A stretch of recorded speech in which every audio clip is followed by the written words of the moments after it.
억만장자는 임신한 가정부를 시험하기 위해 일부러 잠든 척했다. 그녀가 정말 믿을 만한 사람인지 확인하고 싶었던 것이다. 그러나 살짝 눈을 뜨는 순간 그의 몸은 얼어붙었다. 아무도 보지 않을 때 그녀가 무엇을 하는지 드디어 알게 된 것이다. 계속하기 전에 채널 구독과 좋아요를 눌러주시고 이 놀라운 이야기에 집중하고 계시다면 댓글에 김치라고 남겨주세요. 강태석은 윤은지를 15일 동안 관찰해왔다. 그녀가 강남의 고급 아파트에서 일하기 시작한 이후부터였다.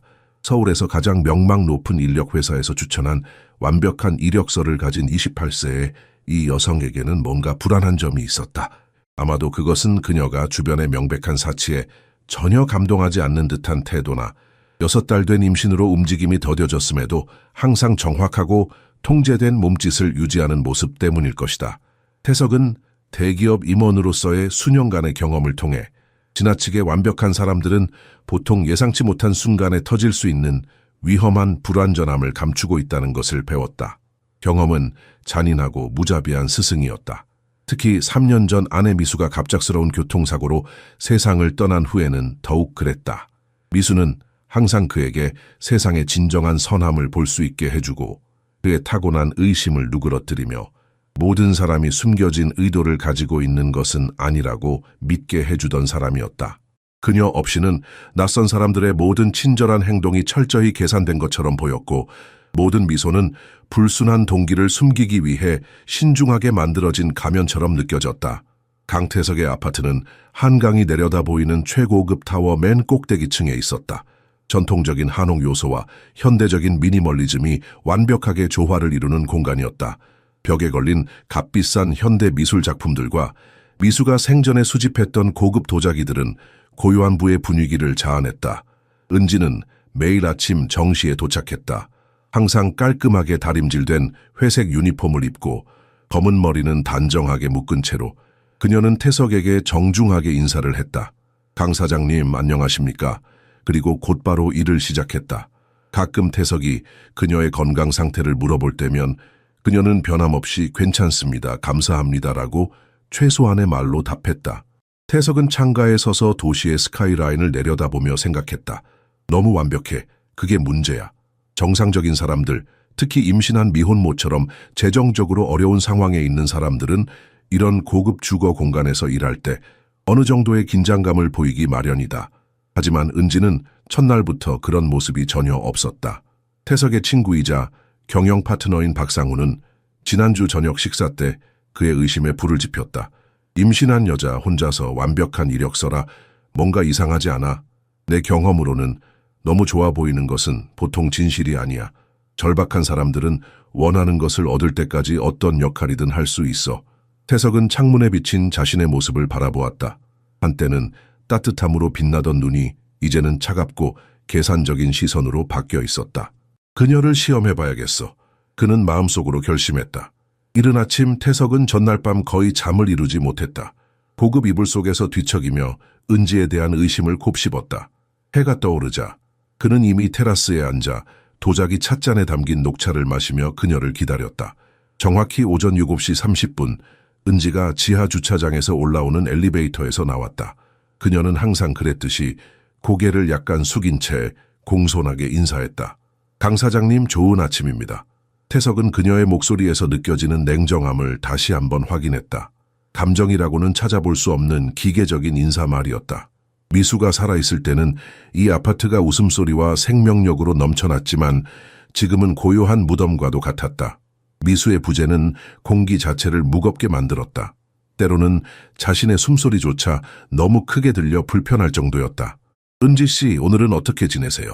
태석이 의도적으로 물었다. 괜찮습니다. 감사합니다. 언제나처럼 최소한의 단어만 사용한 답변이었다.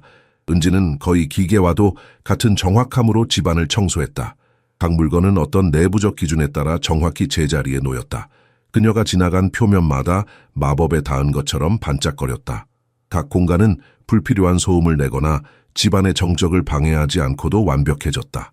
태석은 은지가 거실의 크리스탈 장식을 정리하는 모습을 지켜보았다. 그녀의 손가락은 비싼 물건들을 다룰 때도 결코 떨림이 없었다. 보통 사람들이라면 적어도 약간의 긴장감을 보이기 마련이다. 특히 그 장식품 하나가 평범한 사람의 한 달 월급보다 비싸다는 것을 알게 되면 말이다. 은지 씨, 그 크리스탈은 프랑스에서 특별히 주문한 것입니다. 태석이 그녀의 반응을 시험하듯 말했다. 은지는 잠시 작업을 멈추고 고개를 들었다. 아름답습니다. 그리고는 다시 작업을 계속했다. 감탄도 호기심도 부러움도 없었다. 태석은 책상 위에 놓인 미수의 사진을 바라보았다. 미수의 따뜻한 미소가 그를 바라보고 있었다. 미수야, 넌 항상 사람들의 좋은 면만 봤지. 내가 지금 무슨 짓을 하는 거지? 그날 오후 태석은 은지가 주방에서 일하는 모습을 관찰했다. 그녀는 임신으로 인해 움직임이 느려졌음에도 불구하고 완벽한 순서로 식기들을 정리했다. 주방 조리대는 마치 사진에서 본 것처럼 깔끔했다. 아이 아버지는 어떻게 지내세요? 태석이 갑자기 물었다. 은지의 손이 잠시 멈췄다. 그것은 태석이 본 첫 번째 자연스러운 반응이었다. 하지만 그녀는 곧 평정을 되찾았다. 더 이상 연락하지 않습니다. 그녀는 시선을 접시에 고정한 채 답했다.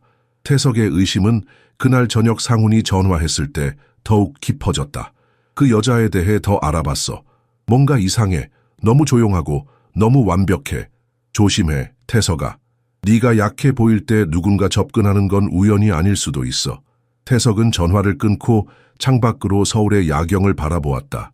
수만 개의 불빛이 어둠 속에서 빛나고 있었다. 하지만 그의 마음속에는 오직 한 가지 의문만이 남았다. 그녀는 누구인가? 태석은 아침 식사를 거의 건드리지도 않은 채 노트북 화면만 응시했다.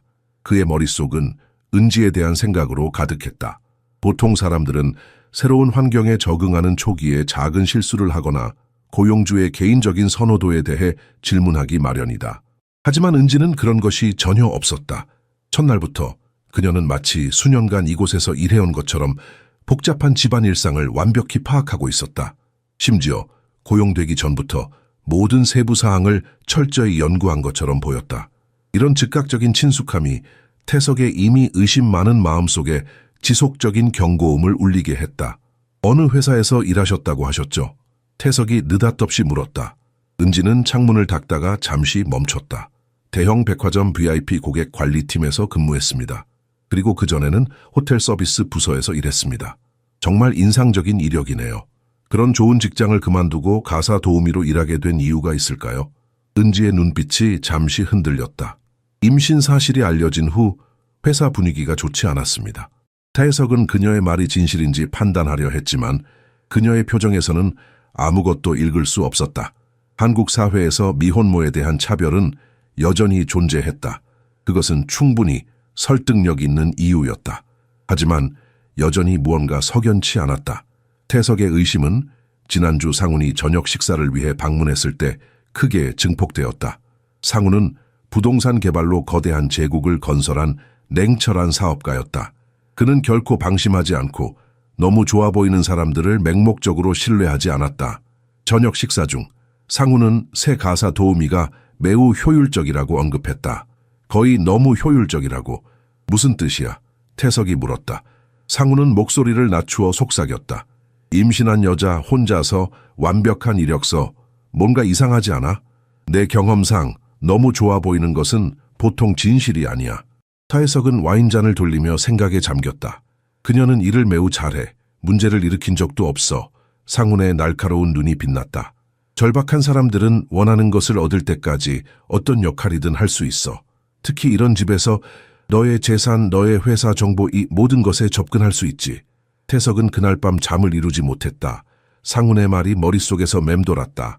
정말 그는 너무 순진한 것일까? 미수가 없는 지금 그의 판단력은 흐려진 것일까? 다음 날 아침 태석은 은지가 서재에 들어가는 것을 발견했다. 그녀는 책장을 조심스럽게 닫고 있었지만 그의 눈에는 그녀가 서류들을 유심히 살펴보는 것처럼 보였다. 그녀가 그의 노트북이 있는 책상 쪽으로 다가가자 그는 심장이 빨라지는 것을 느꼈다. 은지 씨, 그가 갑자기 문을 열고 말했다. 여기는 제가 청소할게요. 은지는 놀란 표정 없이 고개를 숙였다. 네, 사장님, 죄송합니다. 그녀가 나간 후 태석은 서재를 철저히 검사했다. 모든 것이 제자리에 있었다.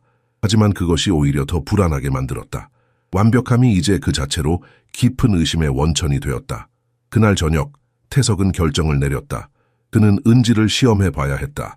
그녀가 정말로 겉으로 보이는 것처럼 정직하고 신뢰할 수 있는 사람인지 확인할 수 있는 간단하고 직접적인 방법이 필요했다. 그리고 그는 정확히 어떻게 할지 알고 있었다. 다음 날 아침, 태석은 상훈을 만나기 위해 강남의 고급 카페로 향했다. 비 오는 날씨에도 불구하고 그는 걷기로 결정했다. 그의 머릿속은 복잡한 생각들로 가득했다. 정말 그녀를 시험해 보려고? 상훈이 에스프레소를 홀짝이며 물었다. 어떻게? 태석은 창밖에 빗방울이 유리를 타고 내려가는 모습을 지켜보았다. 아직 구체적인 계획은 없어. 상훈은 몸을 앞으로 기울이며 목소리를 낮췄다. 그녀가 정말 누구인지 알아봐. 아무도 지켜보지 않는다고 생각할 때 어떻게 행동하는지.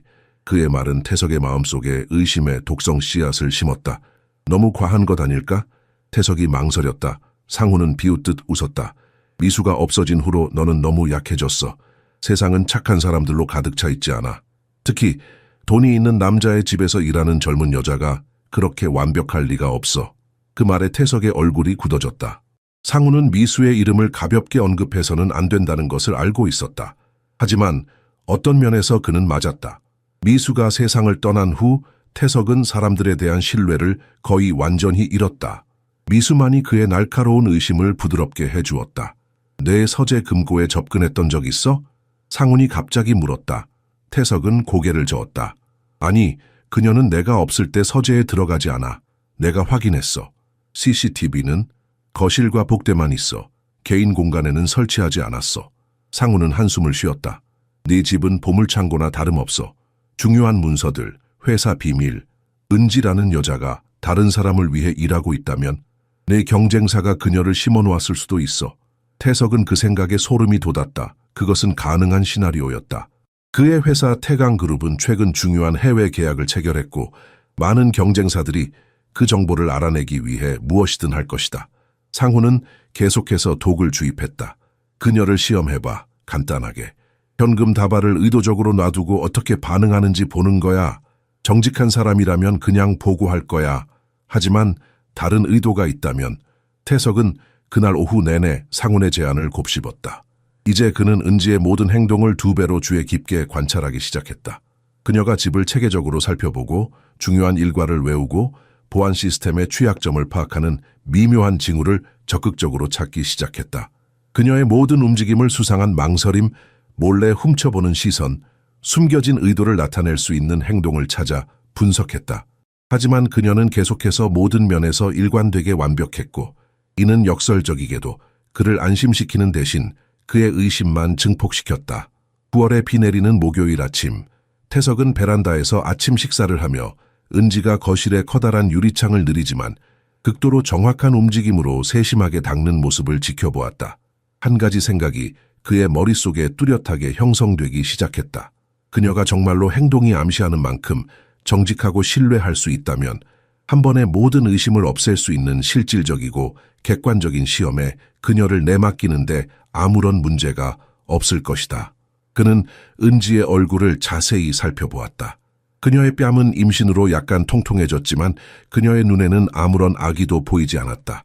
그는 어쩌면 내가 너무 심한 것일까 하고 생각했다. 하지만 곧 상훈의 경고가 귓가에 울렸다. 결심한 태석은 커피잔을 내려놓고 깊게 숨을 들이마셨다. 오늘이 바로 그날이 될 것이다.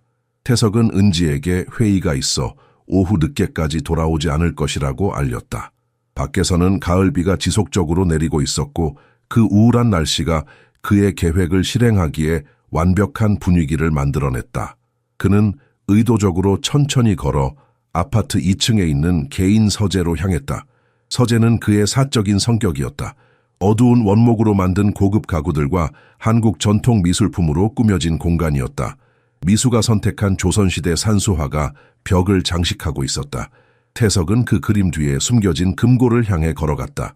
그림을 조심스럽게 옆으로 밀자 디지털 패널이 드러났다. 그는 자신만이 알고 있는 복잡한 숫자 조합을 정확하게 입력했다. 금고가 부드럽게 열리며 그 안에 내용물을 드러냈다. 중요한 회사 서류들, 귀중한 계약서, 그리고 미수의 소중한 보석들 외에도 3개의 동일한 검은색 가죽 서류 가방이 있었다. 그는 의도적으로 가장 작은 가방을 선택하여 책상 위에 펼쳤다.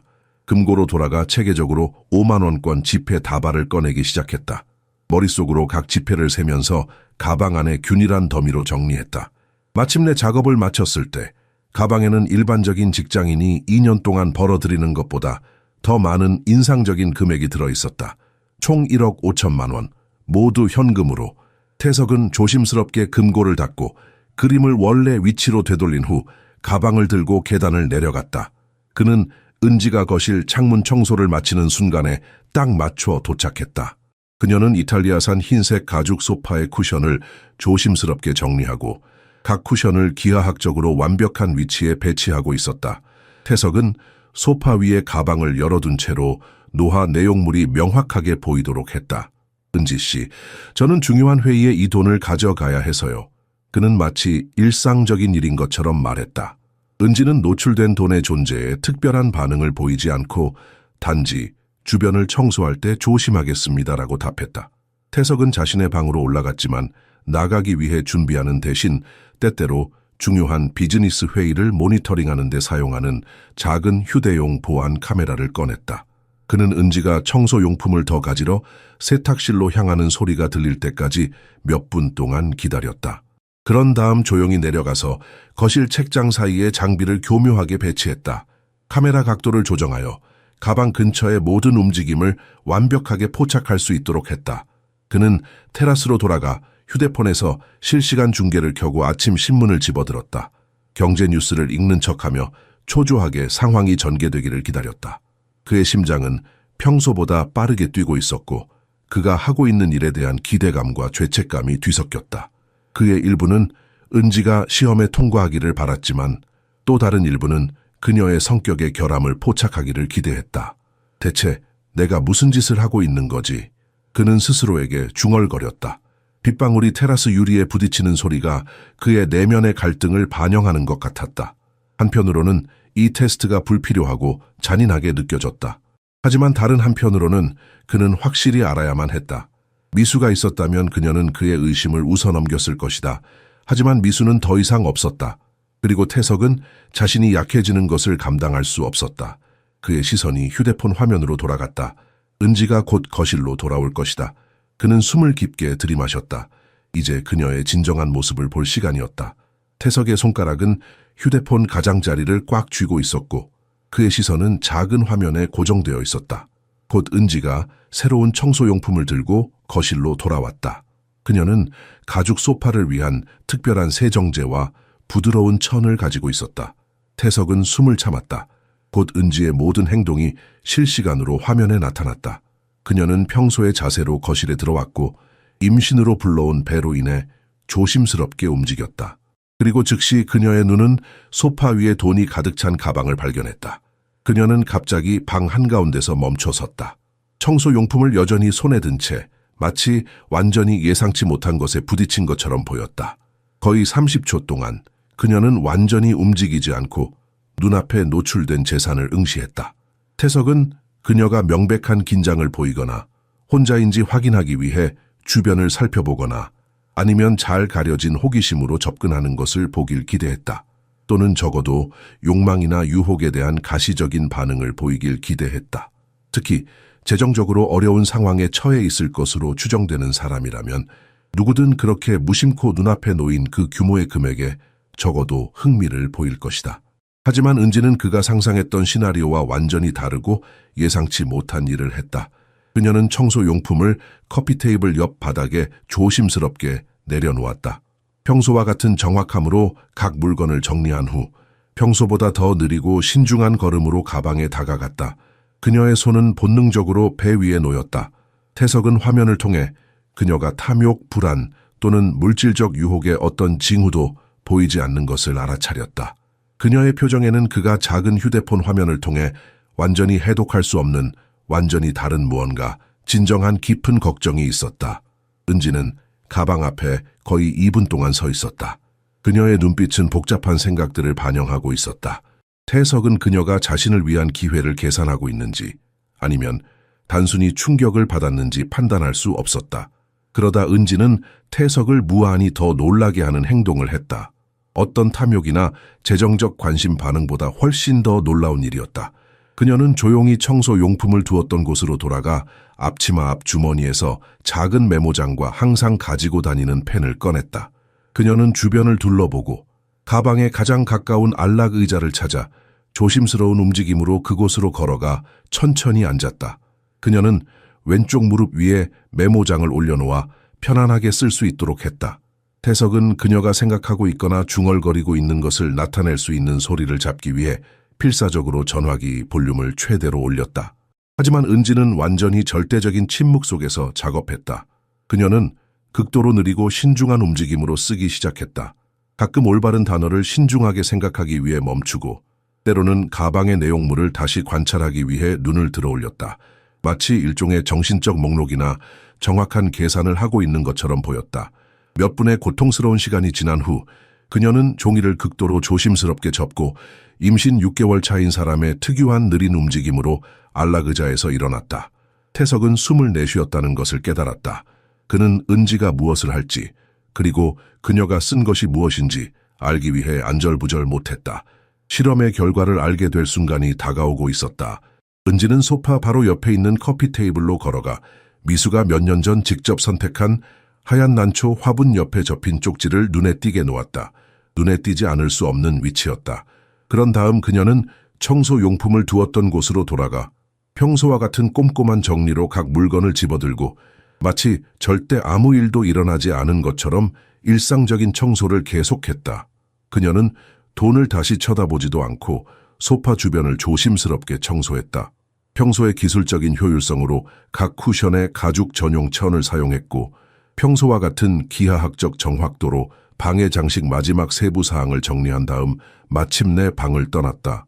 청소 용품만 가지고 가고 아마도 그녀의 인생에서 지금까지 만났던 가장 큰 금전적 유혹을 뒤에 남겨두었다. 태석은 떨리는 손으로 카메라를 끄고 거의 달리다시피 계단을 내려갔다. 심장이 가슴을 뚫고 나올 것처럼 뛰었다. 그는 숨이 차서 거실에 도착했다. 소파 위에 돈이 가득 찬 가방은 손도 대지 않은 채 그대로 있었다. 태석은 그것을 무시한 채 곧장 커피 테이블로 향했다. 그의 손가락이 떨려 쪽지를 집어 들기가 어려웠다. 실수로 찢지 않도록 과도한 주의를 기울이며 종이를 펼쳤다. 그리고 우아하고 정교한 필체로 쓰여진 메시지를 읽기 시작했다. 강 사장님께 제가 근무 중 소파 위에서 현금이 담긴 열려있는 가방을 발견했음을 알려드립니다. 고용주의 소중한 재산에 대한 책임감으로 저는 가방이나 그 내용물에 손을 대지 않았습니다. 대략적인 금액은 5만 원권 지폐 약 3,000장으로 총 1억 5천만 원 정도로 추정됩니다. 귀하의 귀중한 소유물이 안전하게 보관되어 있으며 필요하시다면 추가 조치를 취하겠습니다. 존경을 담아 윤은지 드림. 태석은 숨이 멎는 듯한 느낌이 들었다. 은지의 쪽지는 단순한 정직함을 넘어섰다. 그녀는 지폐의 장수까지 정확하게 세어놓았고 수학적 정확도로 총 금액을 추정했다. 오차 범위가 몇천 원도 되지 않았다. 데이터의 조직은 단순한 정직함뿐만 아니라 실용적인 지능과 세부 사항에 대한 주의력까지 보여주었다. 태석은 수십 개의 상반된 감정이 뒤섞인 채로 창밖을 바라보았다. 바깥의 비는 더 세게 내리고 있었다. 그의 마음속에서는 더 복잡한 폭풍이 일고 있었다. 깊은 안도감이 그를 압도했다. 그의 직원이 테스트를 완벽하게 통과한 것이다. 그녀는 그의 가장 낙관적인 기대를 훨씬 뛰어넘는 수준의 정직함을 보여주었다. 하지만 동시에 강렬한 부끄러움도 느꼈다. 그는 명백히 신뢰할 만한 사람에게 부당하게 의심을 품었고 이제 와서는 잔인하고 불필요해 보이는 시험을 설계했다. 무슨 짓을 한 거지? 그는 스스로에게 물었다. 그의 목소리가 텅 빈 거실에 메아리쳤다. 그러나 그의 마음속 한구석에서는 여전히 고집스럽게 사람들의 진정한 선함을 받아들이기를 거부하는 자신에 대한 지속적인 실망감도 있었다. 미수가 살아있었다면 이런 시험은 결코 일어나지 않았을 것이다. 그녀는 항상 그의 의심을 누그러뜨렸고 사람들이 보여주는 그대로를 믿도록 격려했다. 태석은 쪽지를 테이블 위에 놓고 손으로 얼굴을 감쌌다. 자신이 어떤 사람이 되어버렸는지 더 이상 알 수 없었다. 그는 한때 사람들의 선함을 믿었던 남자였다. 하지만 미수가 떠난 후 그의 마음은 철로 된 상자처럼 닫혀버렸다. 그 비오는 우울한 오후 내내 태석은 은지를 몰래 지켜보았다. 그녀는 평소처럼 가정 업무를 효율적으로 수행하고 평소와 같은 존중하는 예의로 그에게 인사하고 그녀를 특징 짓는 전문적이고 거리감 있는 자세를 유지했다. 아침의 테스트가 그녀의 일상이나 고용주에 대한 인식에 영향을 미쳤다는 것을 나타내는 인지할 수 있는 행동 변화는 전혀 없었다. 태석은 그녀가 가방이나 쪽지에 대해 언급하길 기다렸다. 하지만 그녀는 그러지 않았다. 그것은 마치 그녀가 그 일이 결코 일어나지 않은 것처럼 행동하고 있는 듯했다. 이것은 그를 더욱 혼란스럽게 했다. 어떤 사람이 그렇게 큰 유혹을 발견한 후 아무 말도 하지 않고 평소와 같이 행동할 수 있을까? 저녁이 다가오자 태석은 결정을 내렸다. 그는 자신이 무엇을 했는지 그리고 왜 했는지 은지에게 직접 설명해야 했다. 그는 그녀의 얼굴에서 가까이서 반응을 관찰하고 개인적 접촉을 통해 그를 그토록 괴롭히는 그 완벽함 뒤에 진정한 진실성이 있는지를 해독해야 했다. 그는 답을 찾을 수밖에 없었다. 그렇지 않으면 끝없는 의심의 순환이 그를 더욱 깊은 망상의 나락으로 몰아넣을 것이다. 태석은 창밖으로 내리는 비를 바라보며 생각했다. 내가 틀렸을까? 내가 정말로 또 누군가를 믿을 수 있을까? 그는 마지막으로 미수의 사진을 바라보았다. 그녀의 미소는 항상 그에게 희망을 주었다. 지금 그는 그 어느 때보다도 그 희망이 필요했다. 태석은 저녁 내내 어떻게 은지에게 접근할지 고민했다. 거실의 대형 시계가 오후 5시를 가리키자 그는 마음을 굳혔다. 오늘 그녀와 꼭 대화를 나누어야 했다. 그것은 단순한 호기심을 넘어선 필요였다. 정확히 5시, 은지는 항상 그랬듯이 자신의 개인 소지품을 정리하기 시작했다. 그녀는 청소용품을 세탁실의 적절한 위치에 정리하고 외투를 입고 가방을 어깨에 맸다. 비는 여전히 내리고 있었고 그녀는 옅은 우산을 준비했다. 은지 씨, 태석이 부엌으로 들어오며 말했다. 그의 목소리는 의도한 것보다 더 공식적으로 들렸다. 은지는 즉시 멈춰서 그를 향해 돌아섰다. 네, 사장님? 가시기 전에 잠시 거실로 와주시겠어요? 얘기할 것이 있습니다. 은지의 얼굴에 작은 근심의 그림자가 스쳐 지나갔다. 태석은 그녀가 무엇을 잘못했거나 자신의 일에 문제가 생겼다고 걱정할지도 모른다고 생각했다. 그것은 원한 반응이 아니었다. 그는 그녀를 더 불안하게 만들지 않기 위해 미소를 지으려 했지만 그의 얼굴 근육이 협조하지 않았다. 너무 긴장했기 때문이다. 은지는 조용히 그를 따라 거실로 왔다. 소파 위에는 여전히 열린 가방과 돈이 그대로 놓여 있었다. 커피 테이블 위에는 그녀가 쓴 쪽지가 있었다. 은지의 시선이 빠르게 이 모든 것을 파악한 후 태석을 향해 돌아왔다. 그녀의 얼굴은 읽기 불가능했다. 앉으시겠어요? 태석이 안락의자를 가리키며 말했다. 괜찮습니다. 서 있을게요. 은지는 배 위에 손을 올리며 말했다. 그것은 보호적인 제스처처럼 보였다. 태석은 가방과 쪽지 사이에서 눈길을 왔다 갔다 했다. 어떻게 시작해야 할지 갑자기 확신이 없어졌다. 결국 그는 직선적인 접근을 선택했다. 은지 씨, 솔직해야 할 것 같아요. 그는 깊게 숨을 들이마셨다. 당신이 발견한 이 돈 가방은 실수로 여기 놓인 것이 아닙니다. 사업 회의 때문도 아니고요. 은지는 그의 말을 이해하는데 몇 초가 걸렸다. 그녀의 눈에서 천천히 깨달음이 형성되는 것이 보였다. 즉각적인 분노나 모욕감의 폭발적인 표시는 없었다. 오직 생각에 잠긴 조용한 침묵만이 있었고 이는 그를 더욱 당혹스럽게 했다. 저를 시험하신 건가요? 그녀의 질문은 주저하는 것이 아니라 제시된 사실에 기초한 논리적이고 불가피한 결론으로 들렸다. 네, 태석은 점점 커지는 죄책감으로 인정했다. 매우 죄송합니다. 이것은 심각한 신뢰 위반처럼 보일 수 있다는 걸 알아요. 왜요? 그녀의 목소리는 부드러웠지만 그 질문은 강렬했다. 태석은 창밖을 바라보며 무거운 한숨을 내쉬었다. 그는 자신이 왜 그랬는지 정확히 설명할 수 있을까? 갑자기 그의 행동이 유치하고 편집증적으로 느껴졌다. 하지만 그는 그녀에게 진실을 빚지고 있었다. 제가 미술을 잃은 이후로 세상을 다르게 보게 되었어요. 그의 목소리는 거의 속삭임에 가까웠다. 사람들의 행동 뒤에 항상 숨겨진 동기가 있다고 생각하게 됐죠. 특히 당신처럼 너무 완벽한 사람을 만났을 때는요. 은지의 눈썹이 약간 올라갔다. 제가 완벽하다고요? 그렇게 보였어요. 항상 정확하고 항상 정돈되고 항상 통제되고 그게 문제였어요. 태석은 자신이 얼마나 불합리하게 들리는지 깨달았지만 계속했다. 사람들은 보통 그렇게 완벽하지 않아요. 특히 새로운 환경에서는요. 그리고 제 친구가 제안했어요. 상훈 씨요? 은지가 물었다. 태석은 놀랐다. 그를 어떻게 아세요? 지난주에 그분이 방문했을 때 소개받았습니다. 그녀는 단순하게 답했다. 그는 저를 매우 신중하게 살펴보셨어요. 태석은 긴장감을 느끼며 고개를 끄덕였다. 그가 제안했어요. 당신을 테스트해보라고. 당신이 정말 겉으로 보이는 그대로인지 확인하기 위해서요. 그는 은지의 얼굴에서 어떤 반응이든 찾으려 애썼지만 그녀는 놀라울 정도로 침착했다.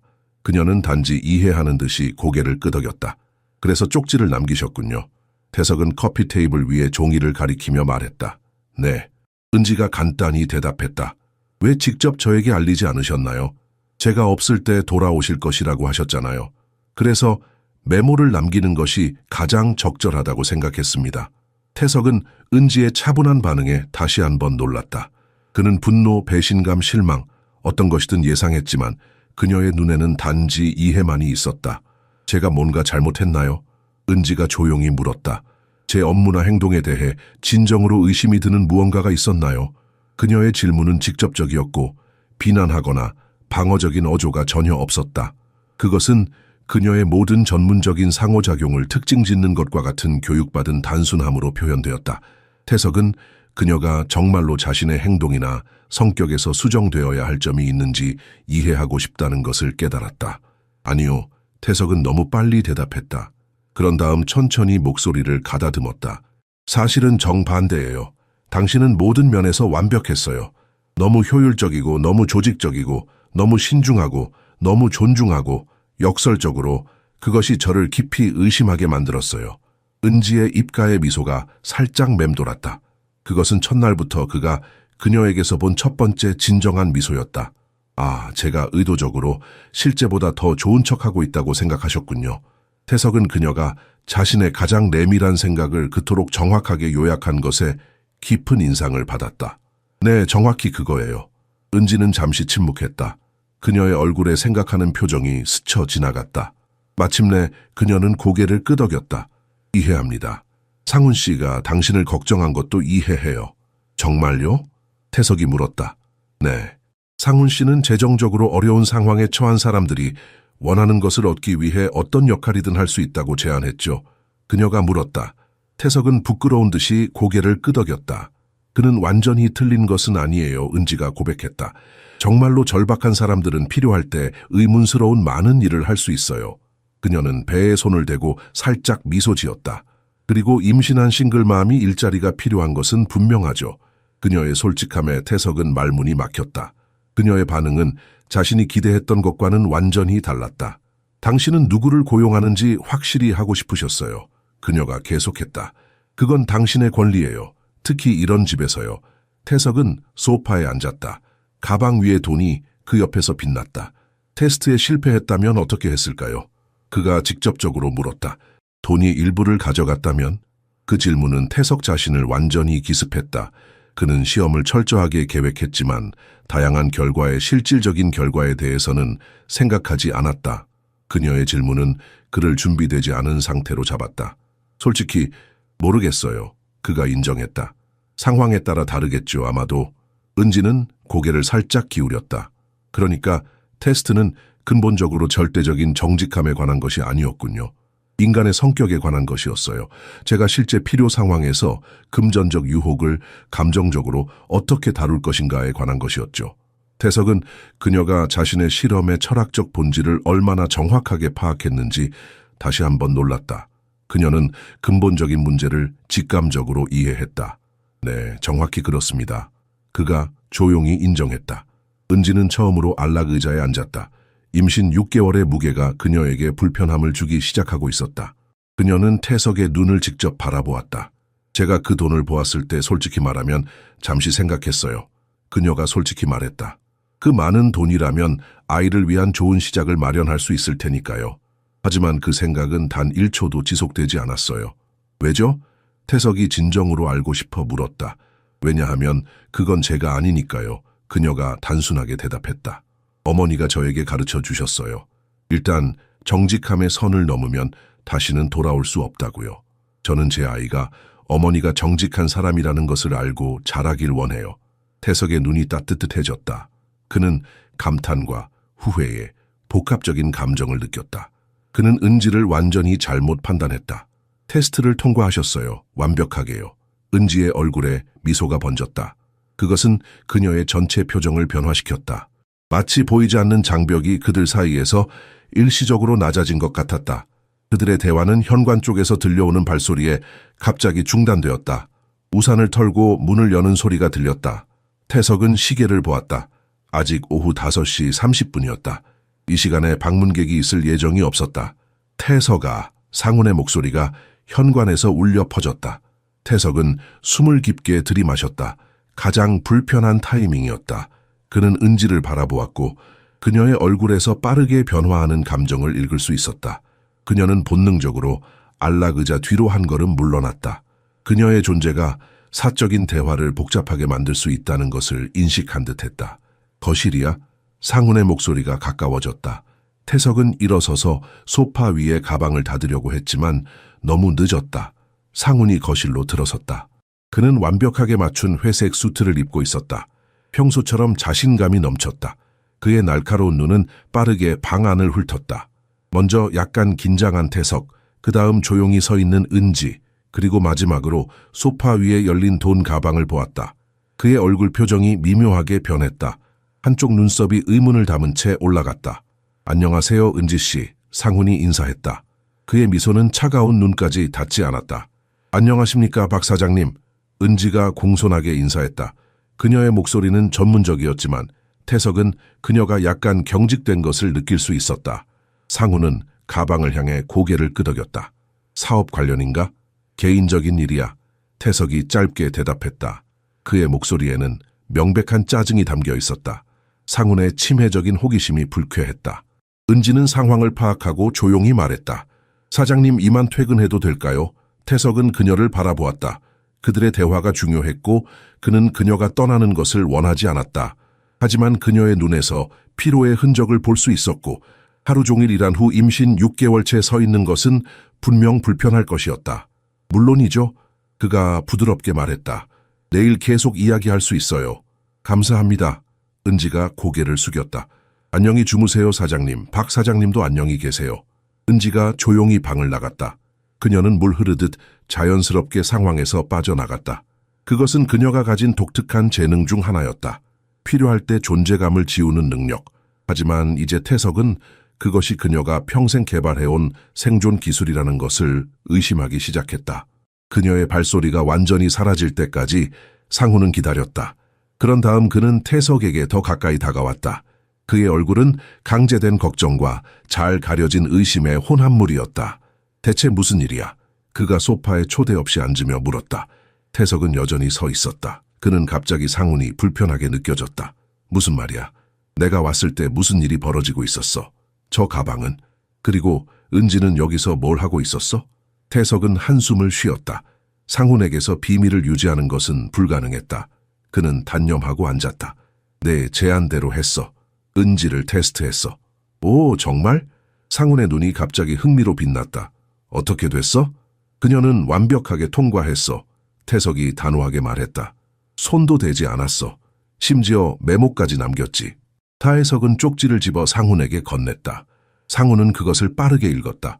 그의 얼굴에 회의적인 표정이 스쳐 지나갔다. 이게 다야? 상훈이 물었다. 쪽지 하나로 그녀를 신뢰해. 태석은 상훈의 의심에 짜증이 나기 시작했다. 그녀는 정직했어. 무엇보다도 내가 그녀를 테스트했다고 고백했을 때 그녀의 반응은 잠깐, 뭐라고? 상훈이 그의 말을 끊었다. 너 그녀에게 이게 테스트였다고 말했어. 태석은 고개를 끄덕였다. 방금 말했어. 네가 도착하기 직전에. 상훈은 한숨을 쉬며 머리를 흔들었다. 왜 그랬어? 이제 그녀는 조심할 거야. 너에게 거짓을 보여줄 거라고. 태석은 상훈의 반응에 순간 어리둥절했다. 자신의 정직함이 잘못된 결정이었다고 생각해 본 적이 없었다. 왜 그렇게 생각해? 은지는 진심으로 이해했어. 오히려 내 솔직함에 감사해 했어. 상훈은 피곤한 듯 눈을 비볐다. 너무 순진해, 태석아. 사람들은 그들이 감시받고 있다는 걸 알면 행동을 바꿔. 특히 그들에게 뭔가 숨길 게 있을 때는. 그녀에게 숨길 게 있다는 증거는 없어. 태석이 단호하게 말했다. 상훈은 웃음을 터뜨렸다. 증거? 네가 법정에 있는 것도 아니고 이건 사람을 판단하는 문제야. 그리고 내 직감은 그녀에 대해 여전히 좋지 않아. 빗소리가 유리창에 더 세게 두드리기 시작했다. 태석은 자신이 이 대화에서 빠져나오고 싶다는 것을 깨달았다. 상훈의 쉴 새 없는 의심은 그를 지치게 했다. 시간이 늦었어. 태석이 말했다. 내일 회의에서 다시 얘기하자. 상훈은 자리에서 일어나지 않았다. 그렇게 쉽게 넘어가지 마. 지금이 가장 위험한 때야. 너는 미수를 잃은 후로 취약해졌어. 저 여자가 그걸 이용할 수 있다고. 미수의 이름을 듣자 태석의 얼굴이 굳어졌다.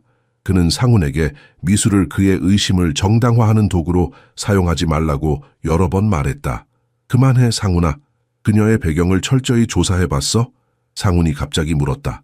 태석은 잠시 망설였다. 그는 인력 회사의 보고서를 검토했지만 깊이 파고들지는 않았다. 기본적인 확인은 했어. 그게 내 요점이야. 상훈이 승리의 미소를 지었다.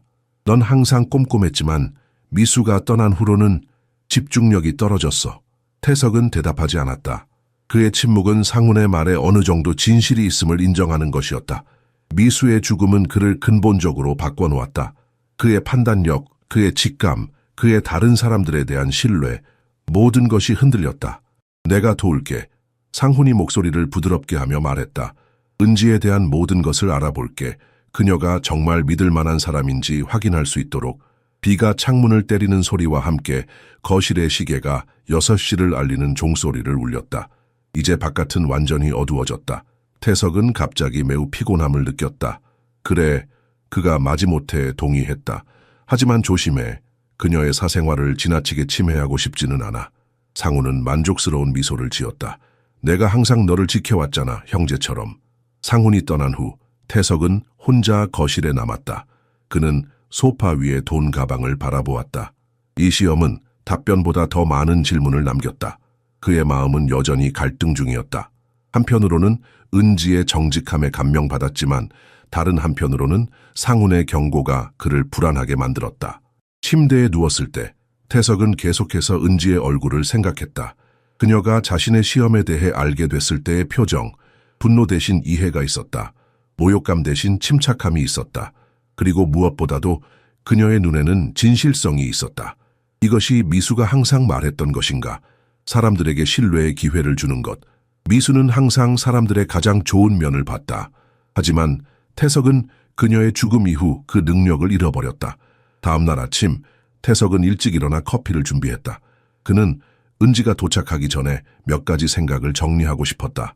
그들의 대화를 어떻게 계속할지, 그리고 상훈의 개입에 어떻게 대처할지. 밤새 내린 비가 그치고 아침 햇살이 젖은 창문을 통해 비치기 시작했다. 마치 자연이 새로운 시작을 알리는 것 같았다. 거실 시계가 7시 30분을 가리켰을 때 은지의 도착을 알리는 엘리베이터 소리가 들렸다. 태석은 깊게 숨을 들이마셨다. 오늘은 중요한 날이 될 것이었다. 어쩌면 그의 인생의 전환점이 될지도 모른다. 현관문이 열리고 은지의 조용한 발걸음 소리가 들렸다. 그녀의 일상적인 인사가 곧 뒤따를 것이다. 강 사장님, 안녕하십니까? 그녀의 목소리가 들렸다. 태석은 미소를 지었다. 어제의 모든 일에도 불구하고 은지는 변함없이 전문적이었다. 하지만 이제 그는 그 전문성 뒤에 숨겨진 따뜻함과 진실성을 보기 시작했다. 태석은 은지의 목소리를 듣자마자 일어났다. 지난밤의 대화가 그의 마음에 여전히 맴돌고 있었다. 은지 씨, 잠시 대화 좀 할 수 있을까요? 그가 부엌으로 들어가며 물었다. 은지는 순간 긴장했지만 곧 차분한 미소를 지었다. 물론이죠. 그들은 햇빛이 가득한 다이닝룸으로 자리를 옮겼다. 아침 햇살이 윤기 나는 나무 테이블 위로 쏟아져 내렸다. 태석은 오랜 시간 동안 처음으로 진정한 호기심을 느꼈다. 그는 이 신비로운 여성에 대해 더 알고 싶었다. 어제 우리 대화가 불편하지는 않으셨나요? 태석이 조심스럽게 물었다. 은지는 두 손을 테이블 위에 가지런히 올려놓았다. 그녀의 손가락에는 더 이상 결혼 반지가 없었지만 태석은 희미한 자국을 눈치챘다. 아니요, 사장님. 오히려 솔직함에 감사했습니다. 많은 고용주들은 그런 정직함을 보여주지 않아요. 상훈 씨에 대해 어떻게 생각하세요? 태석이 갑자기 물었다. 은지의 눈에 경계심이 스쳐 지나갔다. 저는 박 사장님을 잘 모릅니다. 그저 사장님의 친구라는 것만 알고 있어요. 타혜석은 그녀의 조심스러운 답변을 알아차렸다. 상훈이 당신에 대해 더 알아보려고 할 거예요. 저에 대해요? 은지의 목소리가 살짝 떨렸다. 왜죠? 태석은 솔직하게 대답했다. 그는 아직 당신을 의심하고 있어요. 상훈은 매우 보호적인 사람이에요. 특히 내가 취약하다고 생각할 때는요. 은지의 눈이 태석의 얼굴을 찬찬히 살폈다. 그녀는 무언가를 결정하는 듯했다. 사장님, 제가 이 일자리가 정말 필요해요. 하지만 만약 제 존재가 사장님과 친구 사이에 문제를 일으킨다면 다른 일을 찾을 수 있어요.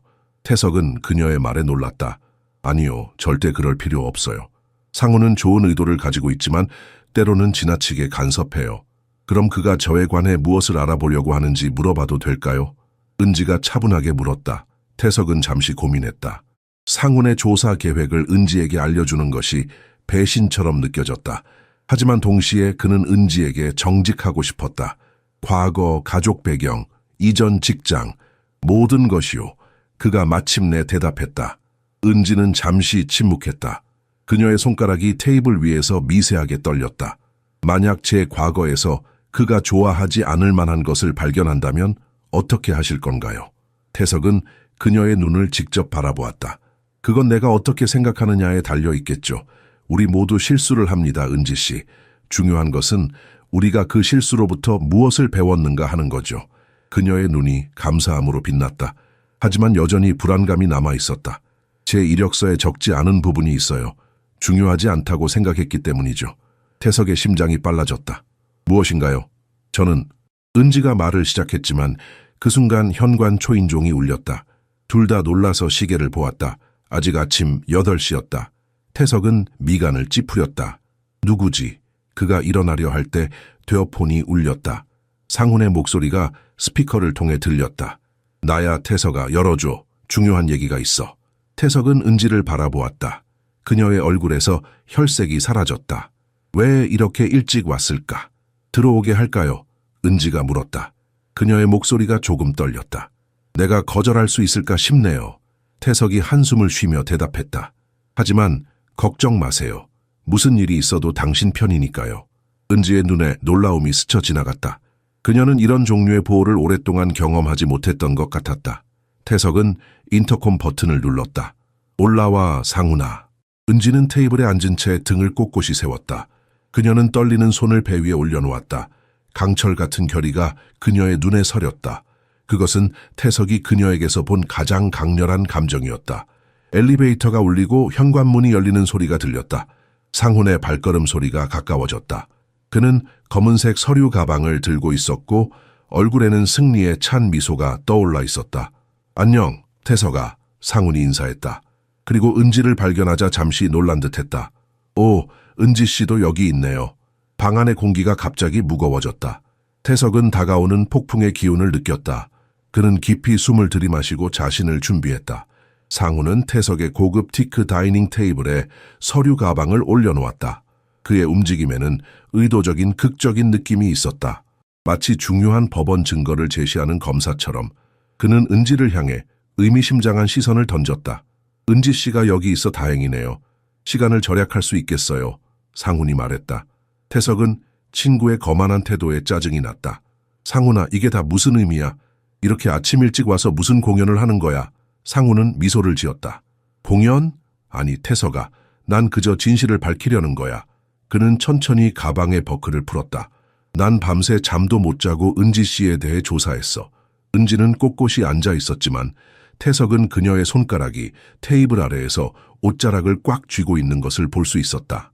그녀의 눈은 결코 흔들리지 않았지만 그는 그녀가 내면에서 폭풍을 겪고 있다는 것을 느낄 수 있었다. 미나리는 절대로 터무니없는 말 하지 마. 태석이 경고했다. 그는 자신의 목소리가 예상보다 더 방어적으로 들리는 것에 스스로도 놀랐다. 상훈은 가방에서 깔끔하게 정리된 서류들과 사진을 꺼냈다. 윤은지, 28세, 서울 출신. 여기까지는 인력회사의 정보와 일치하네요. 그는 마치 뉴스 앵커처럼 말했다. 그러나 그들이 생략한 몇 가지 중요한 세부 사항이 있어요. 태석은 은지를 바라보았다. 그녀의 얼굴은 아무런 감정도 드러내지 않았지만 그녀의 눈은 상훈이 펼친 서류들에 고정되어 있었다. 2년 전까지 은지 씨는 김도진이라는 남자와 법적으로 결혼했었습니다. 상훈이 결혼증명서, 사본을 테이블 위에 펼쳤다. 이 남자는 여러 차례 금융사기로 기소된 전 과자입니다. 태석은 사진을 들어 올렸다. 그것은 결혼식 날의 사진이었다. 더 젊고 웃고 있는 은지가 평범하게 생긴 남자의 옆에 서 있었다. 그녀는 행복해 보였다.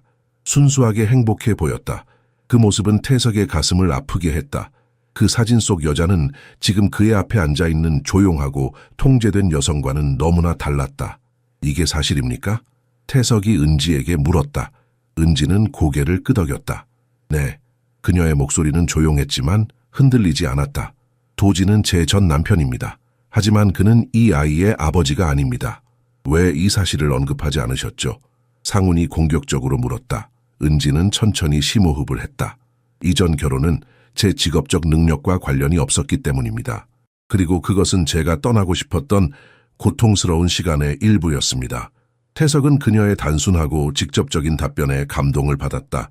그녀는 변명하거나 거짓말하려고 하지 않았다. 상훈은 만족하지 않았다. 하지만 당신은 도진의 회사에서도 일했죠? 신화투자라는 회사. 심각한 금융규제 위반으로 수사받은 회사 말입니다. 은지의 눈이 잠시 닫혔다. 그녀는 고통스러운 기억을 억누르는 것 같았다. 네, 사실입니다. 저는 그 회사에서 회계 보조로 일했습니다. 하지만 도진이 불법적인 일을 하고 있다는 것을 알게 되자마자요. 상훈이 그녀의 말을 끊었다. 당신은 매일 숫자를 다루는 사람이었습니다. 어떻게 몰랐을 수 있죠? 태석은 상훈의 무례함에 화가 났다. 상훈아, 그만해. 그녀가 말을 끝내게 해. 상훈은 입술을 굳게 다물었지만 그의 눈은 여전히 회의적이었다. 은지는 감사의 눈길을 태석에게 던졌다. 도진은 저에게 모든 것을 말하지 않았습니다. 저는 단지 그가 지시한 장부만 처리했고 전체 그림을 볼 수 없었습니다. 하지만 의심이 들기 시작했고 결국 증거를 발견했습니다. 그래서 어떻게 하셨나요? 태석이 부드럽게 물었다. 제가 발견한 것을 금융감독원에 보고했습니다. 그리고 같은 날 이혼을 신청했습니다. 그녀의 목소리에는 자부심의 희미한 톤이 있었다. 저는 옳은 일을 했습니다. 태석은 은지의 말에 깊이 감명받았다. 그의 머릿속에서 퍼즐 조각들이 맞춰지기 시작했다. 은지의 통제된 행동, 그녀의 완벽주의, 그녀의 침착함, 이 모든 것이 이제 이해가 되었다. 그것들은 단순한 성격적 특성이 아니라 극도로 어려운 상황을 헤쳐나온 사람의 생존 기술이었다. 그래서 당신은 자신의 남편을 고발했군요. 태석이 조용히 말했다. 자신의 안전을 위협하면서까지. 상훈은 의자에 기대며 냉소적으로 웃었다. 혹은 그녀는 잡힐 것 같아서 먼저 손을 들었을 수도 있지. 이런 금융사기에서는 내부 고발자가 항상 면책을 받으니까. 그만해. 태석이 갑자기 소리쳤다. 그의 갑작스러운 분노의 방 안에 공기가 얼어붙었다. 당신은 그녀가 한 일에 대해 아무것도 모르면서 계속 그녀를 판단하고 있어. 상훈은 태석의 폭발적인 반응에 놀란 듯 보였다. 나는 그저 네가 진실을 알기를 원할 뿐이야. 네가 미수를 잃은 후로 미수를 이 대화에 끌어들이지 마. 태석이 얼음처럼 차가운 목소리로 말했다. 내 아내의 이름을 당신의 편견을 정당화하는 데 사용하지 마. 은지는 두 남자 사이의 긴장감을 느끼며 조용히 앉아 있었다. 그녀는 자신이 오랜 친구 사이에 쐐기를 받고 있다는 것을 알았다. 그것은 결코 그녀의 의도가 아니었다. 사장님, 그녀가 부드럽게 개입했다. 박 사장님이 걱정하는 것은 이해해요. 만약 제가 사장님의 친구라면 저도 비슷한 걱정을 했을 거예요. 상훈은 은지의 중재 시도에 약간 놀란 듯했다. 그는 그녀가 방어적이 되거나 감정적이 될 것이라고 예상했던 것이 분명했다. 저는 제 과거를 통제할 수는 없어요. 은지가 계속했다. 하지만 현재와 미래의 행동은 제가 선택할 수 있죠. 제가 지금까지 사장님의 집에서 일하면서 신뢰를 저버리는 행동을 한 적이 있나요? 태석은 단호하게 고개를 저었다. 전혀요. 오히려 반대예요. 상훈은 아직 포기하지 않았다. 하지만 그녀는 인터뷰에서 이전 결혼에 대해 언급하지 않았어. 그건 중요한 정보를 숨긴 거야. 당신이 처음 만나는 사람에게 고통스러운 과거를 자발적으로 이야기할 것 같아? 태석이 반박했다. 그것도 꼭 필요하지 않다면. 상훈은 입을 열었다가 다시 다물었다. 그는 논쟁에서 지고 있다는 것을 알았다.